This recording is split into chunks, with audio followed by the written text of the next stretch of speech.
Hello, hello. Welcome everyone to the College Tracker Show. I'm Victoria Allen, your host for today. And we have the University of Michigan with us, and Donald Vivian is here to share his knowledge of University of Michigan. Before we begin, I want to remind you to write your questions in the chat. So if you're joining us live in the Zoom room, write your questions in the chat or the Q&A box, or if you're watching via live stream, write your questions in the comment section and we will get them over to Donald. So at this time, I'll hand it over to you, Donald. Thank you. Thanks, Victoria. Good evening, everybody. I'm really excited to be here to talk with, the students that work with in Canada. So thank you for taking some time out of your evening just to spend some time with me and learn a little bit more about the University of Michigan. Again, my name is Donald Vivian. I'm an admissions counselor here in the Office of Undergraduate Admissions at the University of Michigan. I oversee the territories of Northern Michigan, the Upper Peninsula of Michigan, as well as Canada and Wisconsin. So these are the territories that I work with. These are the applications that I review and the students that I work with throughout the year as well. So I'm really excited again to be here and just spend some time going over, information about the University of Michigan. Before I really jump into things, I really want to spend some time and just acknowledge the land that we live and learn on at the University of Michigan. So the University of Michigan is located on the territory of the Anishinaabe people. In 1817, the Ojibwe, Ottawa, and Potawatomi nations made the largest single land transfer to the University of Michigan, seated at the Treaty of Fort Meigs, so that their children could be educated. And now we acknowledge the history of Native displacement that allowed the University of Michigan to be founded. And today we reaffirm contemporary and ancestral and Anishinaabeg ties to land, as well as their profound contribution to this university. For today's presentation, this is really just a short overview of what we're going to be talking about. We'll talk about the University of Michigan at a large scale, talk about the city of Ann Arbor, and touch on some other things that the University of Michigan has to offer. Then we'll go over the schools and colleges. We'll talk about which schools and colleges are going to be available for first-year students. We'll talk about going through the application process, what that looks like, what we're going to be looking for in applications. We'll touch on financial aid, and then I'll touch on some virtual resources and how to stay in touch with us. And finally, we'll finish up with a Q&A section as well. So first, I find it, I think it's really important when you're considering colleges and universities to also consider the location that they're in. Again, we're located in the city of Ann Arbor, which is about 45 minutes west of Detroit. And Ann Arbor is always highly ranked as one of the top college towns in the country. Typically, it's ranked as, one of the best, small towns in the U.S. as well. It has a number of different things that students are attracted to. Again, we have a ton of different restaurants from, a variety of cuisines, a lot of natural wonders that you can go out and see as well. It has a great art scene. During the summer, one of my favorite things is to attend the Ann Arbor Art Fair, which is actually 3 art fairs put into one. And this art fair is one of the largest local art fairs in the country. It draws close to 500,000 visitors each year. It literally shuts down the entire downtown area of Ann Arbor. And it's a great place to go and walk with your friends, see what's going on. Great way to get outside and get those steps in. But it's just fun to see, local artists showcasing their work, and really, again, allows you to, participate and really, again, help, those local artists, and fund their work as well. So it really is an amazing little town to come and just visit, come to live in for 4 years as well. Now we're attracting students from all over the country and all over the world. We get students from, all 50 states in the United States, but we're also getting students from over 100 countries. Again, we're really trying to make sure that this is an opportunity for every student across the world.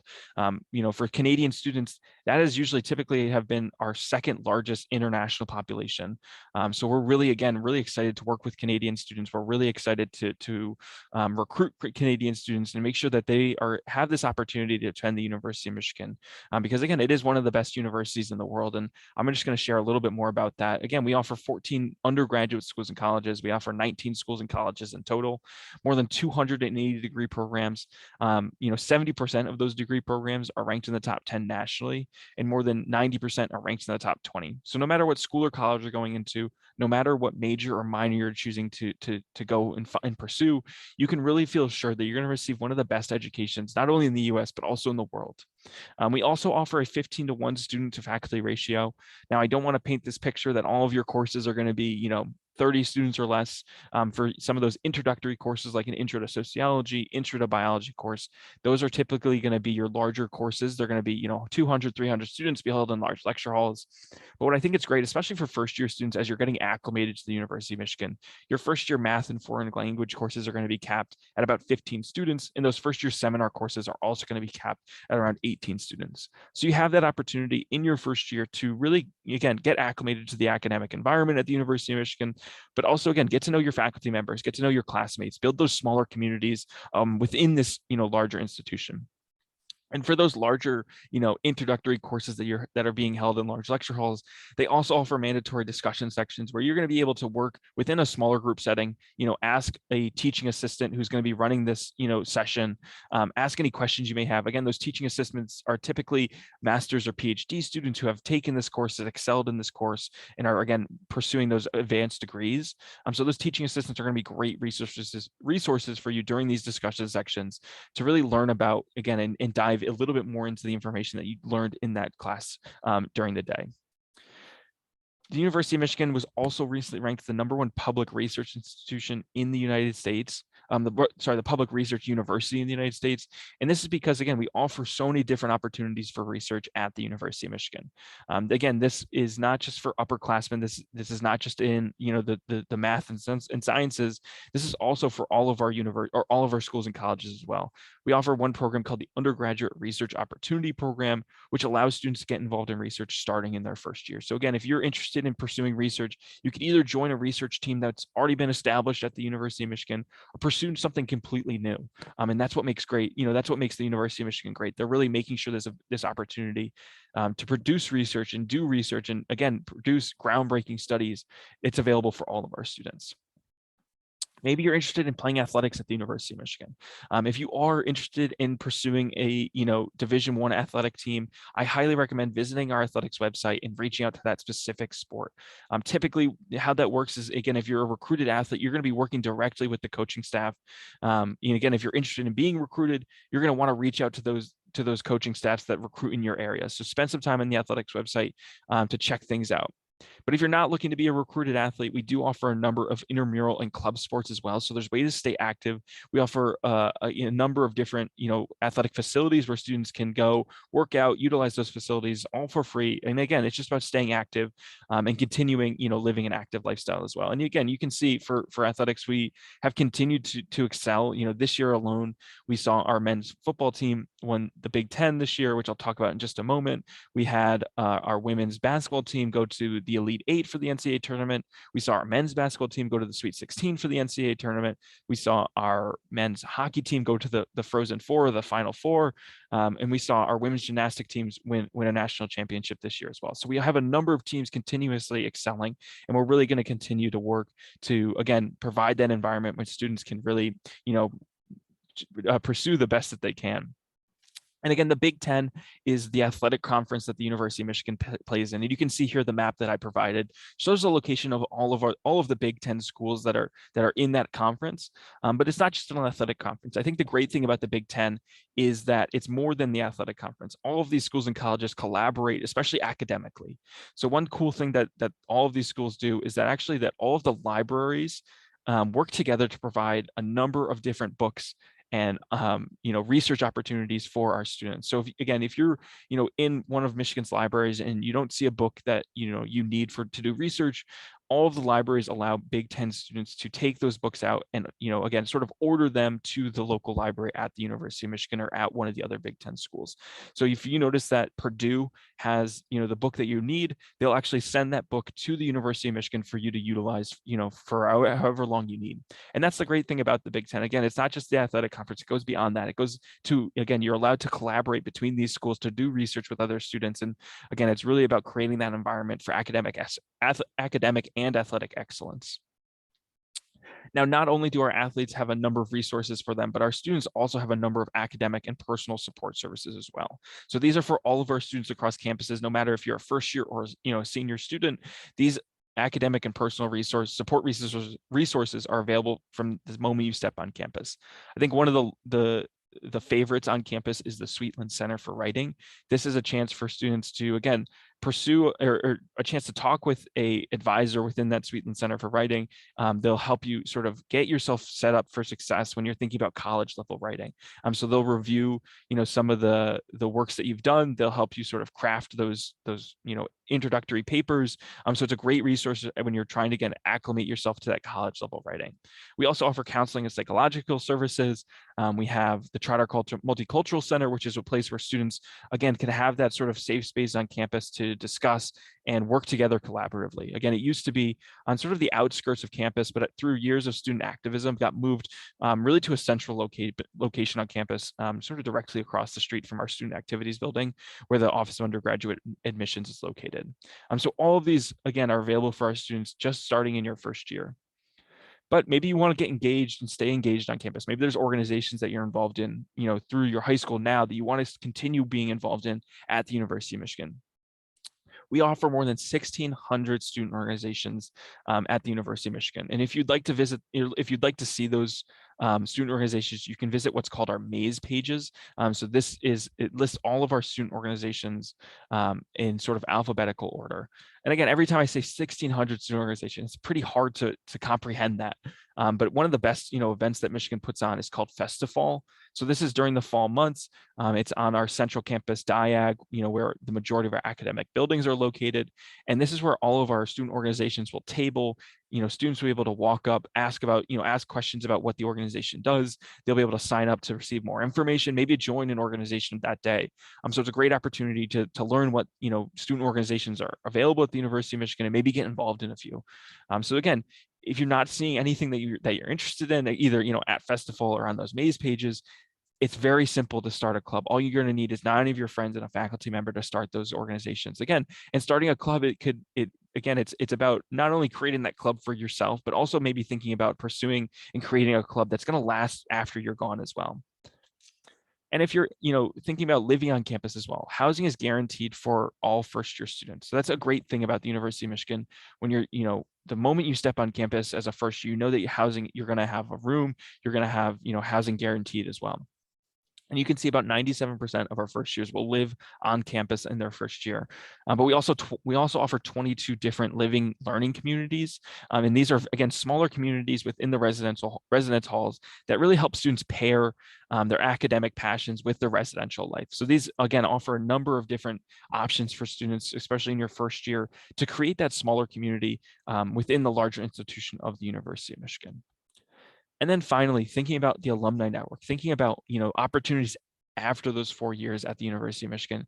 We have one of the largest alumni networks in the United States, in the world, with over more than 630 living alumni worldwide. Again, you can see some of the notable alumni there on the screen, but again, it extends beyond that. Our alumni are very active and are really willing to help any students who show an interest in maybe, again, pursuing an internship. They'll provide some interview work. They'll provide, maybe some job opportunities after you're done with your 4 years. Again, they want to stay active. They want to continue to work with Michigan students because they know that Michigan is producing some of the best students and some of the best graduates in the country and in the world. So they want to provide those opportunities for our students and continuously work with them to again, make sure they're setting themselves up for the future as well. Now, again, I mentioned we had the 14 undergraduate schools and colleges, again, the 19 schools and colleges total. The 7 that you see here are considered our first year admitting units. Now, what that means is that a part of your application, again, we will be accepting the Common App this year. So when you apply through the Common App, you're going to be applying directly to one of these schools or colleges.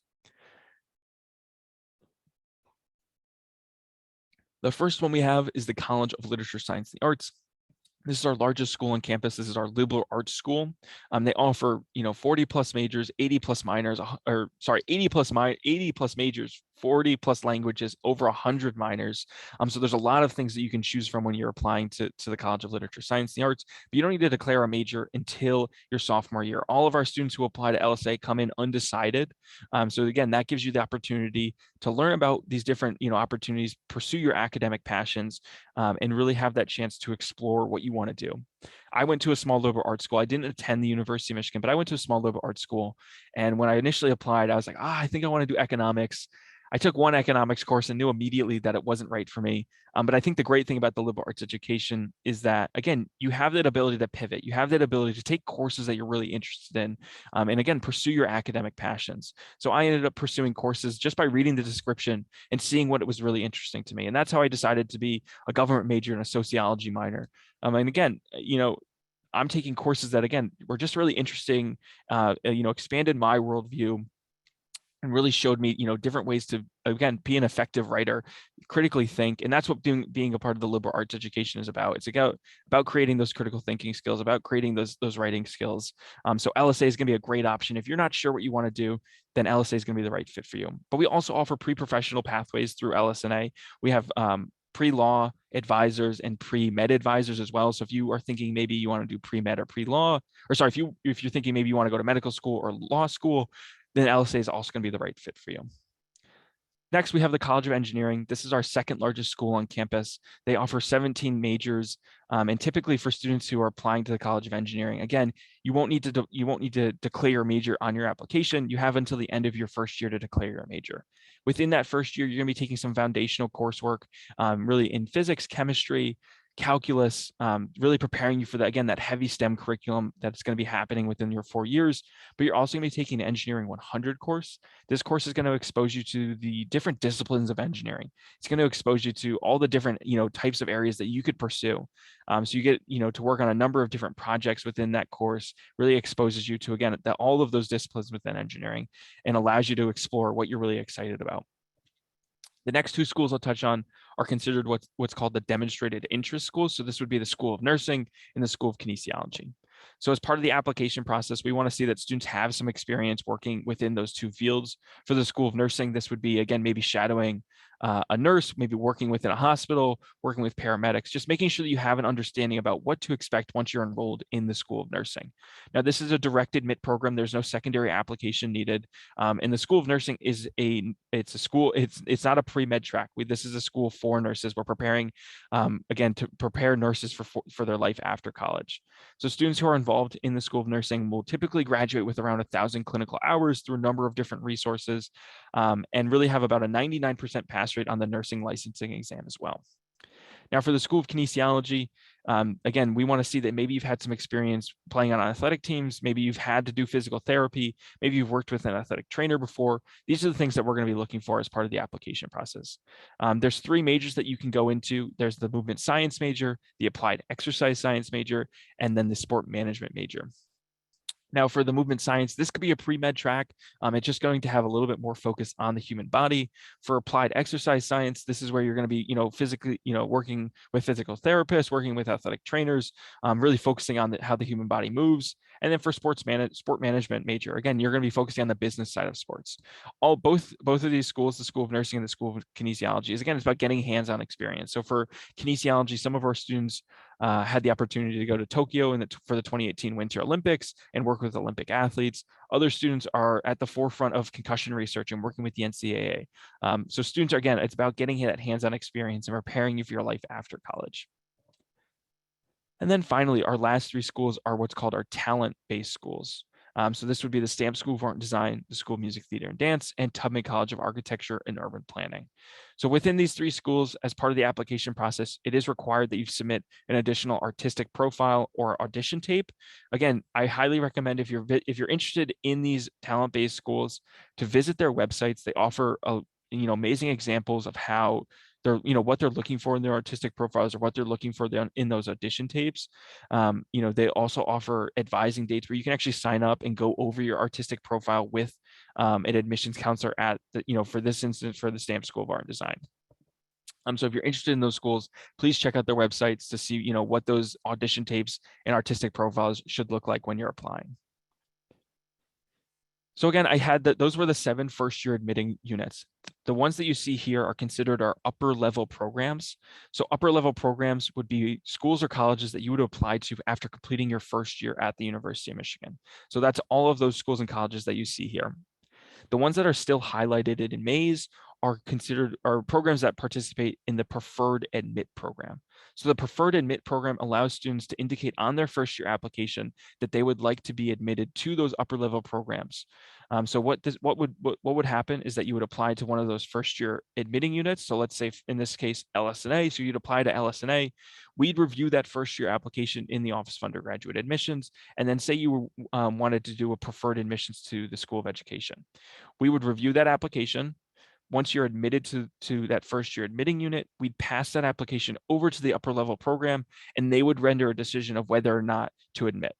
If you are admitted to that program, you don't start early. You would actually start after your first year and sort of transition to that school. So you wouldn't have to go through what's called a cross-campus transfer program or process, sorry. So the only school that's different is the Ross School of Business. Now, for the Ross School of Business, they offer what's called a two-tiered admissions process. Again, it would go through the similar review. So if you applied to LS&A, we'd review that first year application. If you're admitted, we'd pass that over to the Ross School of Business. They would, again, review that application and render a decision.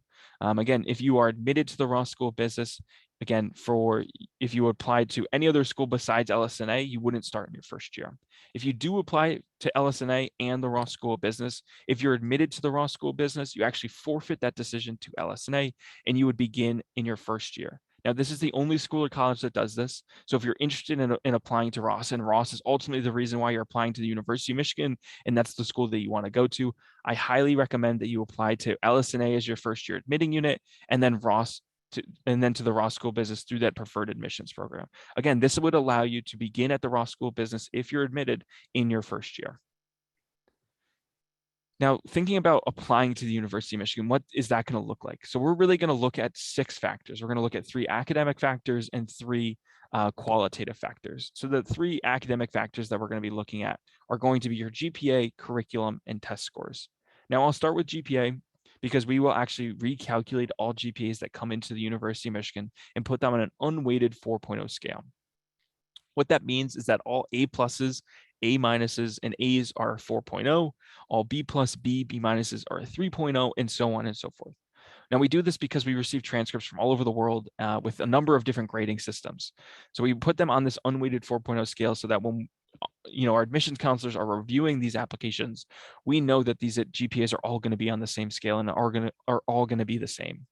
But we're also going to look beyond just the GPA number. We're going to look at your grades from 9th to 11th.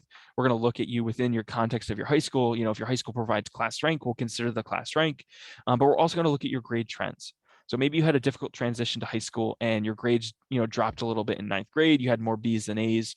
But then in 10th grade, we saw, again, a slight improvement. And then in 11th grade, we saw all A's. This would be considered what's called a positive grade trend. But maybe, again, you had a great year in 9th grade, but then you had a dip in 10th grade, and then you bounced back in 11th grade. Again, we can see that you sort of, again, had maybe a struggle in 10th grade, but then you bounce back. It still would be a positive grade trend to us, and we see that you have really been working hard. Now, for curriculum, we're looking for 4 to 5 core academic courses each year. Those core academic courses are going to be courses in English, science, the social sciences, your foreign language courses, computer science, math courses. Those are the courses that we're going to be looking for. But we also want to see that students are challenging themselves with the curriculum available at your high school. Again, we're going to be looking at you within the context of your high school. Yet we recognize that not every high school offers AP, IB, honors courses. So if your high school only offers a few of those courses, we want to see that you're challenging yourself with the courses in your academic areas of strength. So maybe you want to be an engineering student, you want to apply to the College of Engineering. We want to see that you're challenging yourselves with the hardest level courses in those math and sciences. So we want to see that you're taking those upper level AP courses, upper level physics and science courses, those upper level math courses. Again, we want to see that you're challenging yourself in those areas of academic strength. But maybe, again, your high school didn't offer any AP or IB or honors courses. Maybe you've elected to take some dual enrollment courses at a local community college or a local university. Again, those are just another way that we see that you've challenged yourself in those, with the curriculum outside of your high school. So it's really just a small piece of the puzzle that we'll be looking at. But again, making sure that you have those 4 to 5 core academic courses each year, including your senior year. And then finally, for test scores, again, we are continuing with our test flexible policy. What this means is that whether or not you've had the ability to test, you are not required to submit any standardized test scores. So these would again be your AP, your SAT, and ACT scores. If you had the ability to test, if you had taken an ACT or SAT score or test, we will super score those scores at the University of Michigan. So you can actually submit, multiple subsection scores from various states, and we'll compile that super score for you. Now, again, if you've taken some tests and you weren't happy with the scores, again, you're not required to submit any of those test scores. For this most recent cycle, we saw about 40% of our application pool submit applications with no SAT or ACT scores. So you should feel, assured that you're not going to be disadvantaged in our process if you choose not to submit any standardized test scores. Now, the three qualitative factors that we're going to look at are going to be your extracurriculars, letters of recommendations, and essays. Now, for extracurriculars, again, these are the clubs and organizations that you're involved in, inside or outside the high school. These are your athletic teams, part-time jobs, religious involvements, family responsibilities. Really, we just want to know what's taking up your time outside of the classroom. We want to know, what are you really passionate about? Again, maybe there's a club or organization that you've been involved in for 3 or 4 years. You're definitely going to want to list that first. On the Common App, I think it allows for about 10 spaces for you to put for extracurriculars. You can feel free to utilize all of those spaces, but I want to make sure that you're putting the ones that you've been involved in, you've had strong time commitments in, you should be listing those first. You should be listing those, right in those top spaces. Those are the ones that we can see that you're really passionate about. But again, maybe you have a family responsibility where you're going home after school every day, you're taking care of a sibling, you're taking care of a relative. That's something that you're going to list as well. Again, that's what we see that's going to be taking up your time. You didn't have that opportunity to be involved in those clubs or organizations because you're going home every day and taking care of that sibling or relative. So that's something to list as well. For letters of recommendation, we do require at least one letter of recommendation from a core academic teacher. So again, this would be your math, science, English, foreign language teachers. And again, we only require one. You can submit as many as you'd like, but I will say that we recommend that students submit no more than 4 letters of recommendations. Again, after a while, these letters of recommendation sort of speak to the same thing about the student. So really focus on finding, 2 to 3, teachers or, members of the community who you've worked with to write those letter of recommendations. My one advice for students is, again, you can think strategically about this. Maybe there's a faculty member who you've had for, 2 or 3 years, or maybe you've had in this most recent junior year that you really liked, that you really connected with. That's going to be a great person to ask. Maybe there's a faculty member who you haven't taken a class with, but is a supervisor for a club or an organization that you've been involved in for 4 years. That's another great person to ask. Again, it's really just thinking about who can talk about your academic successes inside the classroom, but also talk about yourself outside the classroom as well. Now, we do not require a letter of recommendation from a high school counselor. However, high school counselor's letter of recommendation can help add a little bit more context to your application. So if you, again, maybe had a difficult time in high school and you talked it through with your counselor, that's going to be a great time to ask them for a letter of recommendation because, again, they can provide a little bit more context to that struggle you went through in your high school career. But your high school counselors will be required to submit a high school report. And again, this high school report will really, again, give us a better idea of the learning environment you're coming from. It'll list things like, average SAT and ACT scores. It'll list the courses that are available at your high school, just to provide you a little bit more context, again, about that educational environment. Now for essays. So again, we do require 3 essays at the University of Michigan. We require the 1 Common App essay and then the 2 Michigan-specific essays. For the Common App essay, this is your chance not to talk about the University of Michigan. Again, this is what you're going to be sending to a number of different colleges and universities. So this is your chance to tell us your story. I think, if you talk to any admissions counselor, this is their favorite part of the application review process. The essays are really where we get to know students outside of those, again, extracurriculars and recommendations. Again, those are all great factors, and so are the academics. But this is where we really get to learn about who you are, what you're really passionate about. So my advice to students is to write the essay that you want to write, not the one you think your parents want you to write, not the one that you think your faculty members, your teachers want you to write. Again, this is your application. This is your chance just to put yourself on paper, tell us your story. This is our chance to get to know you. So really think strategically about this essay. I know that Common App offers a number of prompts that you can choose from, including a choose your own prompt. So really, again, take some time to think about it. And really, again, put your story on the paper that we get to know and get to know you a little bit better. Now, for the two Michigan-specific essays, this would be the community essay and the Why Michigan essay. So for the community essay, this is your chance to talk about a community that you're involved in, that you're really passionate about. Maybe it's one that you've been involved in for 4 or 5 years that you're looking to continue at the University of Michigan. But these can be non-traditional communities as well. We've had students submit essays where they're talking about being a part of the ice cream lovers community, being a part of the ketchup lovers community, being a part of the Dungeons and Dragons community. So again, you can think creatively about this. You can have fun with this essay. This is again another chance for us to get to know you a little bit better, a chance for us to know, what you're really excited about, what you love doing, what you love being involved in. So again, it's your chance just to tell us a little bit more about yourself. And then finally, for the Why Michigan essay, this is an opportunity for you to tell us why you want to attend the University of Michigan. Why is Michigan going to be the best fit for you? Maybe there's research opportunities that you're really excited about. Maybe it's about coming and living in the city of Ann Arbor that you're excited about. Maybe it's about a certain class you want to take. All of those things can be touched on in the Why Michigan essay, but ultimately what needs to come across is why you want to make Michigan your home for the next 4 years. Why is this place going to be the place that you're going to go home and you're going to have, a ton of stories to tell your friends and families about? Why is Michigan going to be that place that come, May 1st, which is the national enrollment deadline? Why is that going to be the place that you're going to choose and say yes to? We will also continue to offer an optional COVID-19 impact essay.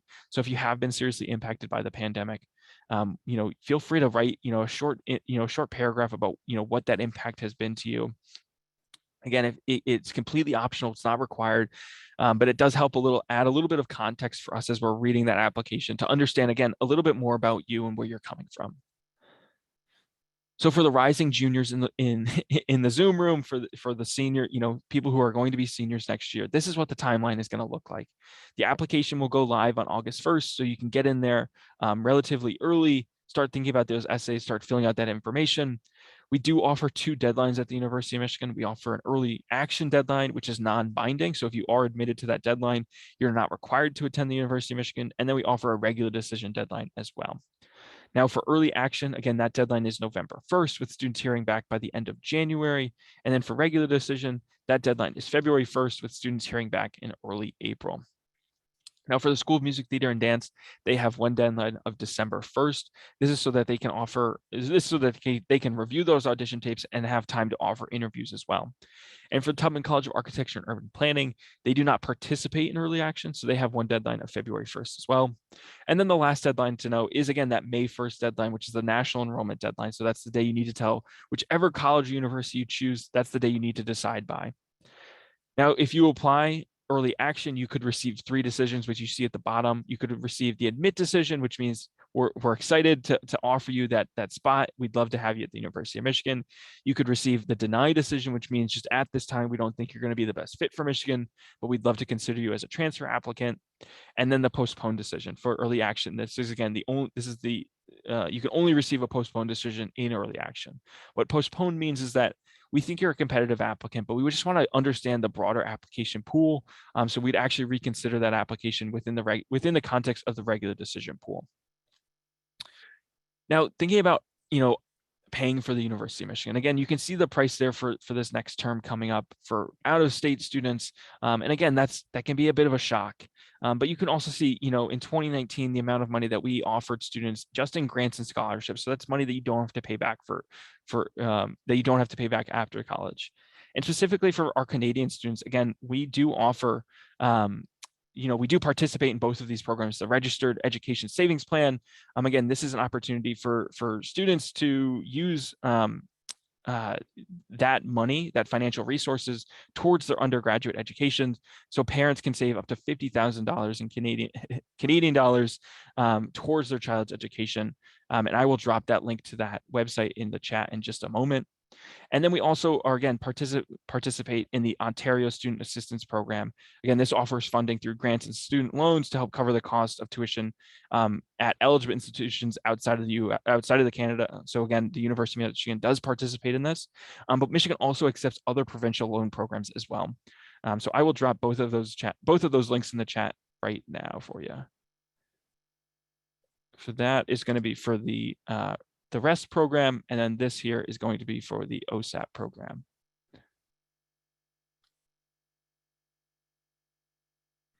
Here we go. All right.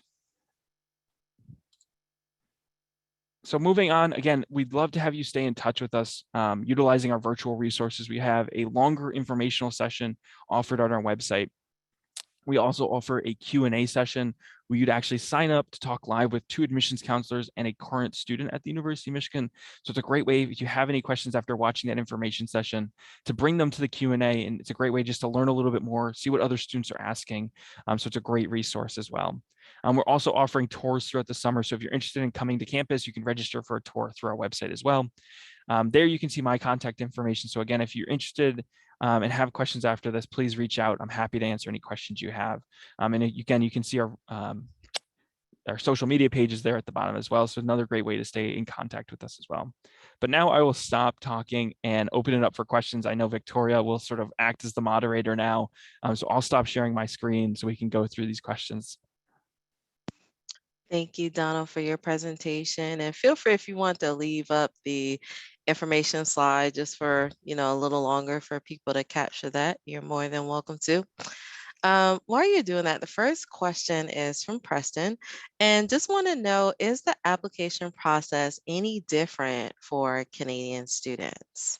Yeah, it's a great question. So there is no difference between if you're applying from Canada or if you're applying from Michigan or another US state. All of those students are going to go through the same holistic review process. And we're going to be considering students, again, within their own individual context. I think we do a fantastic job of working, to understand where these students are coming from, working to, again, as we review that application, to look at you as an individual, not comparing you to other students at your high school, not comparing you to other students throughout Canada or in the US. Again, we're considering you as an individual. We want to make sure that, again, we give every student and every student's application sort of the respect that it deserves, because you've put so much time and effort into these applications. We want to make sure that we're giving you that same time and effort when we review those applications. So no, you won't be compared with other students, and there's no different review process for Canadian or international students. Okay, and just to remind everyone, if you have a question, you can write it in the chat, you can write in the Q&A box, or write it in the comments in the live stream. Okay, so talk about what you look for in the essays. Yeah. So again, thinking about those essays can be a bit daunting. So my first recommendation, again, is to really focus on yourself. Focus on, maybe an experience that has, shaped who you are, shaped who, your outlook on the world. Talk about experiences that have been really foundational to who you are. Those are great things to talk about as you're thinking about those essays, because again, it gives us a better understanding of who you are, where you're coming from. And again, these essays are really our first introduction into you as a person. Again, those academic resources and the things that we look at academically provide, our insight into who you are as a student. But essays are really where we get to know you as a person. Extracurriculars show us what you're involved in. Those letters of recommendation do add a little bit into understanding who you are. But again, those essays are our first introduction to you. So make sure you're using them and utilizing them to just showcase who you are. Talk about yourself. This is really a time for you to brag about, who you are. Talk about, again, experiences that have really shaped and molded who you are as well. Awesome. And next question, another question from Preston was, how long is the residence available? So you say you can have it all 4 years, pretty much? Or living on campus. Yes. So for living on campus, it is guaranteed for our first year students. After that, students have to utilize a number of different resources to find housing, either offered off campus by the University of Michigan or offered off campus by individual landlords. There is some specialty housing that students can apply to as upperclassmen, but the majority of our upperclassmen actually live either in off-campus University of Michigan housing or off-campus sort of apartment-style housing as well. Michigan does offer a number of resources on our housing website to allow students to sort of navigate that application process to housing, to applying to be a renter, working through what that lease would look like. They'll provide guidance on how to read through the leases, how to avoid, again, signing leases that are going to be detrimental to you. So you can really work with our housing office to make sure that you're understanding what those leases are talking about, making sure that you're not jumping into anything too quickly. So again, we do provide those resources for students to make sure it is going to be a little bit easier than rather just going it alone and trying to figure out what living in Ann Arbor as an upperclassman would look like. And I think a number of ways that you can work, as well as getting to know some upperclassmen who have gone through that process, really looking to maybe inherit an apartment that your friends that have lived there for a few years. So there's ways that you can, again, sort of work with, upperclassmen, current students to find apartments, and again, work with our housing office as well to find those apartments that are going to be available for our students. Thank you. And Preston, let me know. Let me know if that answers your question, or just write me in the chat if you would like me to ask it a different way. All right. And so we have a question from the live stream, and then we're going to get into some program questions that we have from Janet. So from the live stream, my daughter has an American passport. What are the prices for her to apply to a program at your university? Yeah. So if they have an American passport, the only way that we can consider students as an in-state tuition students would be if they have gone to high school in the state of Michigan, or have a permanent residence in the University of Michigan. Other than that, all other applicants are going to be considered out-of-state applicants. So again, that you saw that price there on the financial aid slide of about $69,000 for out-of-state students. So that's what you could really expect to pay in tuition. There's not going to be an additional application fee. Again, we do have the application fee of $75, but that can be waived, by just submitting a simple form through Common App.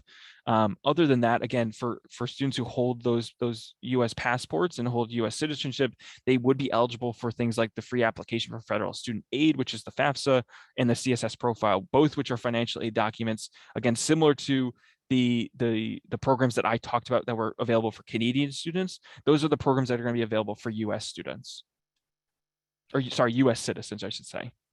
Okay. And so WISE, the WISE program, question from Janet, does it still exist? So women in science and engineering. Yeah, so that is a great question.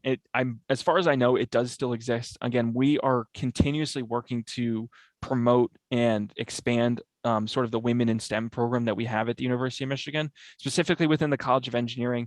Again, we're trying to continue to grow that cohort and grow that population. Again, for those, especially those heavy STEM curricula or those heavy STEM programs, we're really trying to promote and again, provide those opportunities for women in STEM, women in science, and really, again, making sure that those opportunities become available for all of our students, but particularly, again, within those heavy STEM focused areas and majors, really trying to make sure it's an inclusive and, equitable option for for the women in STEM as well. So to continue on about applying to just different programs and business school, can you tell us about applying to Ross? Yeah, of course. So as I mentioned, it's the two-tiered admissions process, and as part of that application process to Ross, and again, they offer and they actually require an additional portfolio. So what that portfolio is going to look like, it's going to be a business case discussion, and an artifact, and the description about that artifact. So for the business case discussion, this is where you should focus on a current event or issue in your community, and discuss the business implementations, the implications of that, again, current event or that issue. And again, I've talked with my Ross colleagues, and again, you can find all this information on the Ross website, which I will drop in the chat now.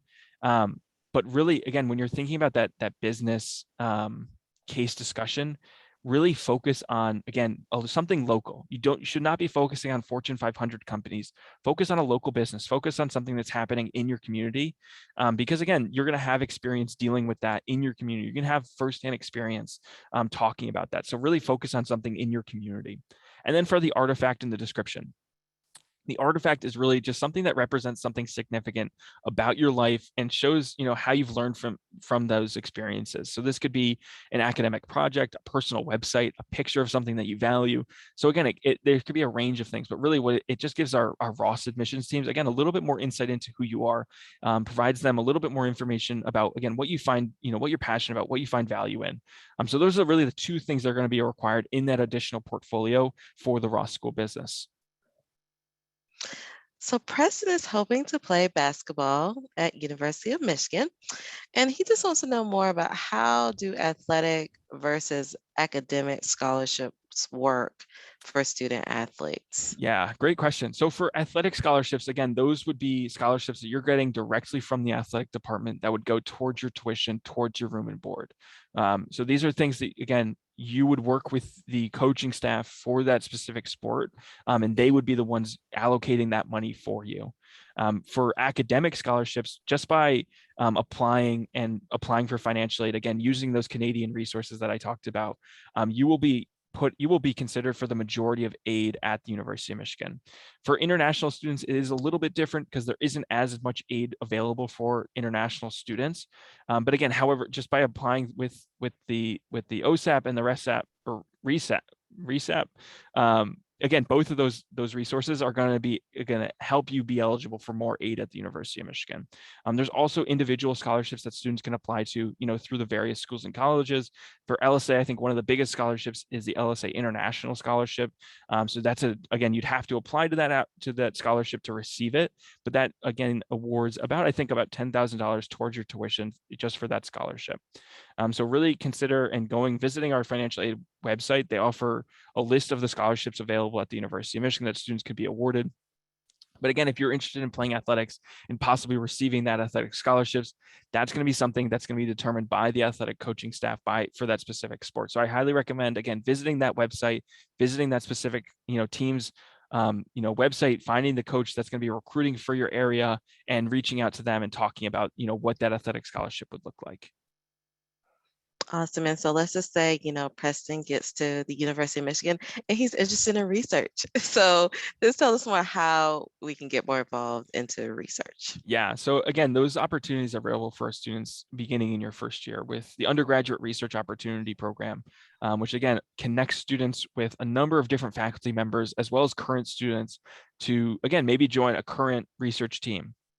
But through the Undergraduate Research Opportunity Program, you're also able to create your own research project and work with faculty members who have experience working in that field to create those research projects. Hopefully, again, the ultimate goal, I think, for a lot of students at the University of Michigan who are conducting research is to provide groundbreaking research that other students can build upon, provide, scholarly works, scholarly articles that are being peer reviewed, that are being put out into the public that again, students not only at the University of Michigan can utilize, but also, students around the world can utilize as well.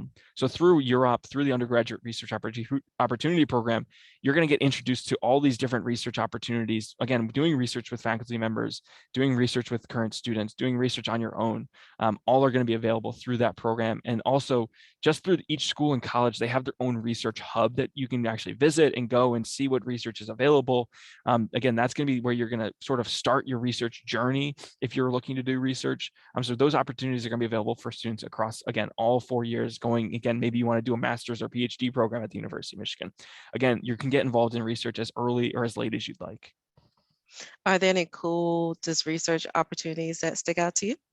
Yeah, I'm trying to think, and I was going through today thinking about some opportunities. I think one of the coolest ones is through our biomedical engineering program. They have a fantastic program where students are working to create some of the most cutting edge prosthetics for individuals.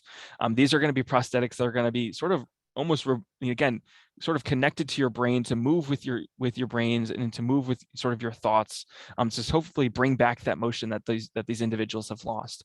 So that's some of the cool research that they're doing within engineering. And another cool place, for all of this research, again, just to share some numbers, we had 502 new inventions that were patented just this past year. Our research expenditures for last year's was close to, again, $1.6 billion. For research that was federally funded, we had federally funded research for $893 million as well. So again, we have a lot of groundbreaking research that students are being involved in and being, getting, again, amazing funding to continue to do. And it's not just the faculty members, it is the students who are being funded as well. So those opportunities are going to be available for you continuing on. And again, I think the great thing about research is that you get to work on and, move forward research that other Michigan students have, pioneered and started. So again, that's the cool part that you can possibly do at the University of Michigan as well. And you say you can start that at year one? Correct. Yep. You can start that the moment you step on campus. You could visit those research hubs and get involved in research. I love that. I love that you can just, first year, you can start making an impact in the community. So that's pretty cool. All right. So just a quick question about how important are the SAT and ACT scores? Yeah, no, it's a great question. And especially, with us being test flexible, we receive questions a lot about, oh, are you test flexible? Wink, wink, what does that mean? And really, truthfully, again, you're not going to be disadvantaged if you choose not to submit those scores. Again, I shared the stat of how many students chose not to submit those SAT or ACT scores this past application cycle. So we're well versed in reading applications without those SAT ACT scores. Really, SAT and ACTs tests really, what they're intended to do is show an aptitude, and preparedness to enter into a higher education. For me, I was never a good test taker. I was never very good at taking standardized tests. And so when I was applying to schools, if I didn't have that, if I applied to a school that I wasn't required to submit at those SAT or ACT scores, I knew I wasn't going to, because I knew it didn't showcase my aptitude for learning. It didn't showcase, that I was, the type of student I was. So that's why, SAT and ACT scores are just a small piece of the puzzle when we're looking at applications. Again, it makes just a very small part of how we're going to review a student. And again, if you're not a great test taker, you shouldn't be submitting those scores, because then it's not going to indicate to us the type of student you are. And that's how we review SAT and ACT scores. Again, it's not the end all be all. If we see a student who has below the Michigan average, it's not like we're drawing a red line through that student. Again, that's just a small piece to our review. And again, it's not going to be a make or break moment if you choose not to submit those scores, or even if you do and you think that you're not going to get in based off of those. Again, it's just a small piece when we're reviewing.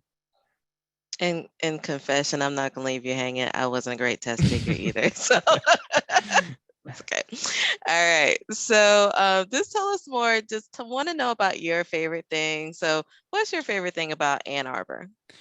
Yeah, I think one of my favorite pieces of Ann Arbor, one is definitely the food scene. It's really, for such a small city, it has so many different types of food, different types of restaurants. I think within the city, Ann Arbor limits, I think it's about 300 different restaurants that students can go and try. But I think one of my favorite activities in Ann Arbor is actually, the Huron River runs directly through Ann Arbor. And one thing that, students and again, community members love to do in the summer is actually just float down the river. So you'll buy a tube, you'll spend some time with your friends outside. So if you're doing research, you're taking classes during the summer, it's a great way to get off campus, take a break for a while. It takes, I think the quickest I've floated down the river is about 2 hours. The longest I've spent on the river is about 4 hours. So it gives you a nice break to just sit out, spend time with your friends, have, talks on the water, really just relax and take a moment for yourself. So that's really one of my favorite things to do in Ann Arbor. But there's so much you can explore. Again, not only we're 45 minutes from Detroit, so it's a quick car ride to Detroit. We're about an hour from Lansing. We're probably an hour and a half, 2 hours from the western shores of Michigan and the beaches there. So there's a lot of very cool opportunities. I think we have a national park in Michigan as well, Sleeping Bear Dunes, which is a very cool national park to go visit. So there's a number of things that you can do, not only in Ann Arbor, but also just in the state of Michigan. And I keep hearing someone mention M City. What is M City? Yeah. So M City is something that I have come to learn about and found just extremely, really, just really, really cool. So it was created in 2014, and it's a place for advanced mobility research. It's a place where we're cultivating diverse expertise and resources required to really realize the potential of emerging mobility technology, specifically really autonomous driving vehicles, and their commercial and economic viability. So I'm going to drop a link for it in the chat here. Just to check out. Again, there's a short video on M-City on that homepage that you can watch. But some of the companies that we're partnering with are things, companies like Toyota, Ford, Honda, State Farm, to learn how autonomous vehicles are going to play into the insurance and how we're, offering insurance for individuals as well. So it's utilized by a number of leading partners, and again, government, agencies are using this as a place to provide research as well. So it's a very cool research opportunity. Again, if you're interested in computer vision, AI, autonomous driving, again, you're going to be partnering with some of the best companies and some of the leading companies on this forefront, utilizing this amazing research that Michigan has and Michigan's really built. So it's kind of like an obstacle course for autonomous driving vehicles, really. And when you're in Ann Arbor and you're sort of just walking around, you also see some autonomous driving vehicles going through the streets of Ann Arbor as well. I mean, you can actually you could sort of reserve those as taxis for free. So there's a lot, again, of really cool research going on at this M City, but also really just going around, going on in downtown Ann Arbor as well. So that's really what M City is. It's again, I don't know any other, school or college that has this resource, is partnering with these again, cutting, leading edge autonomous driving vehicles companies and people who are going to be at the forefront of providing this. So it's a really cool opportunity for students to get involved with that as well. Awesome. Well, I know I will be grabbing that link because I definitely want to know more. And just everyone, make sure you check the chat and grab the link that Donald has been dropping in the chat throughout the program. So, tell us what's your favorite thing about University of Michigan, our favorite tradition. Yeah. So again, I didn't attend the University of Michigan. I actually didn't even grow up in Michigan. So, like a lot of you students who are learning about the University of Michigan for the first time, I had to do that when I started as an admissions counselor as well. And one of the fun things about, starting at a new place is really learning about these traditions that students hold so tightly, especially at a place like the University of Michigan, where it has so much tradition, so much history. One of my favorite, I don't know if it's a tradition or not, but one of my favorite things that I got to experience this past year was attending the first football game at Michigan Stadium, or otherwise known as the Big House, which is the largest, one of the largest stadiums in the country, but also in the world. It was the first game back to Michigan Stadium after the pandemic. It was the first game back where fans were back allowed to sit in the stands, to be there with no restrictions. And I got to tailgate with my supervisor, who has been tailgating at Michigan football games for a number of years, and they actually tailgate outside of Rivali Hall, which is where the band practices and marches out of. Michigan's marching band is also one of the best in the countries. We have it's amazing to see them sort of march in synchronous, patterns, and that, a lot of people, I'll joke with my partner that we're only going to these football games to see the halftime show, to see the marching band perform, because it truly is an amazing experience. But we've got to experience, the community, not just the Michigan student community, but also the broader Ann Arbor community, the broader Michigan community, come to this game, and thousands of people walking up behind the marching band as they're marching into the stadium, just being in that environment, to experience sort of the jubilation of being back together as a community, was unlike anything I've ever experienced. So that was really my favorite. Again, I think it is a tradition that people will sort of, for the first game, will walk up, behind the marching band. So that's really my favorite tradition at the University of Michigan. Awesome. Well, we are coming to the close to the end of our time, but just want to know from you, why should we come? Why should we come to the University of Michigan? Yeah.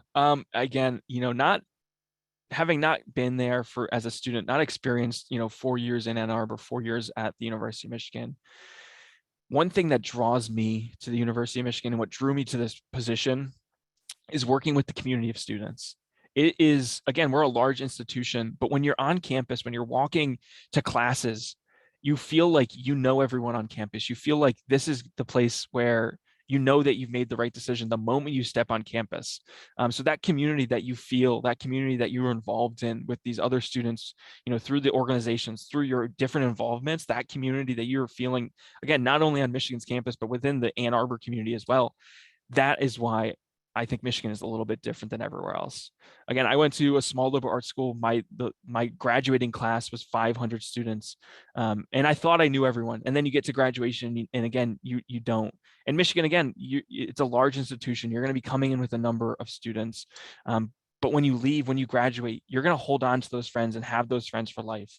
And that's what, again, is setting Michigan apart, is that sense of community that the moment you step on campus, that's what you're going to feel. You're going to feel like you're home. You're going to feel like when you go away for breaks or when you go and travel abroad, you're going to be excited to come back to campus. You're going to be excited to come back and see your friends, to spend time in your dorm room, to spend time in that apartment that you're living off campus with your friends at. So those are the experiences, and that's the community that you're really going to, grow to love, and then that you're going to feel the moment you come to the University of Michigan. Awesome. Well, thank you, Donald, for coming and sharing University of Michigan with us. And before you go, just remind us, how do we contact you? What's the best place to reach out? Let Yeah. us know that again. Yeah, so the best place to reach me is going to be email, and you can find my email through our admissions website, to the contact us page. You'll be able to select Canada as the country that you're located in, and it'll show my contact information there as well. So that's, again, email is going to be the best place to reach me. I typically respond within a few hours to a couple of days at the longest. But again, if you have any questions going forward, please don't hesitate to reach out. I'm always happy to work with my students and help them through this process. Again, applying to college can be a stressful situation, a stressful process. So if you just have any questions about the general application process, please reach out. I'm always helpful to I'm always, willing to help you with that. So no matter, even if you're not applying to the University of Michigan, just reach out if you have any questions. I'm happy to help. Awesome. Thank you, Donna. We have enjoyed your presentation today, and thank you for sharing your favorite things about the University of Michigan with us. Thanks, Victoria. Thank you everyone for joining me tonight. I always enjoy working with my students and talking with them. So have a great night, everybody. And again, thank you and go blue. Thank you. Have a good night, everyone. Bye.